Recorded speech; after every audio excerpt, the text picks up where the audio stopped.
చంచలమ్మ, కేశవ వాళ్ళైతే నమస్కారం చేస్తూ, "ఏంటి 2 ఊర్ల ప్రజలు ఒకేసారి అనుకొని వచ్చారు" అనేత అంటూ ఉంటుంది. "సంక్రాంతి వస్తుంది కదమ్మా! ఆ విషయం మీదే మాట్లాడడానికి వచ్చాం. ఈసారి సంక్రాంతి అందరికీ గుర్తుండిపోయేలా చేద్దామని అనుకుంటున్నాం" అని చెప్పేత అంటూ ఉంటారు. "ఏంటి అంత ప్రత్యేకత ఈసారి సంక్రాంతికే" అని చెప్పేసి అంటూ అడుగుతూ ఉంటుంది చంచలమ్మ. అలా అడిగేసరికి మన 2 ఊర్ల ప్రజలకి ఒక కబడ్డీ పోటీ పెట్టి కబడ్డీ విషయంలో ఆ విషయం గురించి మీతో మాట్లాడడానికి వచ్చాను. ఈ విషయం విజయమ్మ మీకు చెప్పమని కబురు పంపారు. అందుకే 2 ఊర్ల వాళ్ళం చెప్పడానికి వచ్చామని చెప్పి అంటూ ఉంటుంది. ఆ మాటలకి ఒకసారిగా షాక్ అవుతూ ఉంటుంది చంచలమ్మ.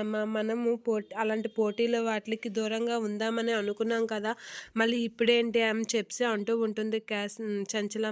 ఇక వాళ్ళైతే అది కాదమ్మా పోటీ పెట్టేసి కొంచెం సరదాగా ఉంటుంది కదా అని చెప్పి విజయమ్మ గారు మీకు ఈ విషయం చెప్పమంది అనేత అంటూ ఉంటారు. అనగానే చంచలమ్మ ఒకసారిగా షాక్ అవుతూ ఉంటుంది. కేశవ కూడా షాక్ అవుతూ ఉంటాడు. ఇక సింధూరి అయితే చాలా హ్యాపీగా ఫీల్ అవుతూ ఉంటుంది. అవును అత్తమ్మ, మన 2 ఊర్లకి పోటీ పెట్టాల్సిందే. మనం పోటీకి తగ్గొద్దు అత్తమ్మ. మనం పోటీ పడదాం అని చెప్పేసి అంటూ ఉంటుంది సింధూర. అలా అనేసరికి "ఏం మాట్లాడుతున్నావు" అని చెప్పేసి అలా చూస్తూ ఉంటారు. అవును, మన 2 ఊర్లకి కబడ్డీ పోటీ పెడదామని అనేసరికి చంచలమ్మ అయితే షాక్ అయ్యి వద్దు అనైతే అనేస్తూ ఉంటుంది. ఇక సింధూర అయితే పెడదామని అయితే చెప్తూ ఉంటుంది.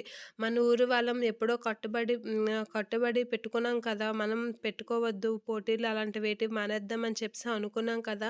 మళ్ళీ ఇప్పుడేంటి కొత్తగా మీరు మాట్లాడుతున్నారు అని చంచలమ్మ అయితే అంటూ ఉంటుంది వాళ్ళతో. ఇక విజయమ్మ కబురు చెప్పిందని మీకు చెప్పడానికి వచ్చాను అమ్మగారు. అంతే, మీకు ఇష్టమైతేనే పెడదాం లేకపోతే లేదు అనైతే అంటూ ఉంటారు. ఆ మాటలకి సింధూర అయితే "పెడదాం అత్తమ్మ, మనం పోటీ పడదాం. మనం దీనికి తగ్గొద్దు. మన ఊరు వాళ్ళమే గెలుస్తాం" అని చెప్పేసి సింధూర అంటూ ఉంటుంది. ఆ మాటలకి చంచలమ్మ అయితే సింధూర కాసి అలా చూస్తూ ఉండిపోతూ ఉంటుంది. ఇక కేశవ వాళ్ళైతే సింధూర ఆడిన మాటలకి షాక్ అవుతూ ఉంటారు.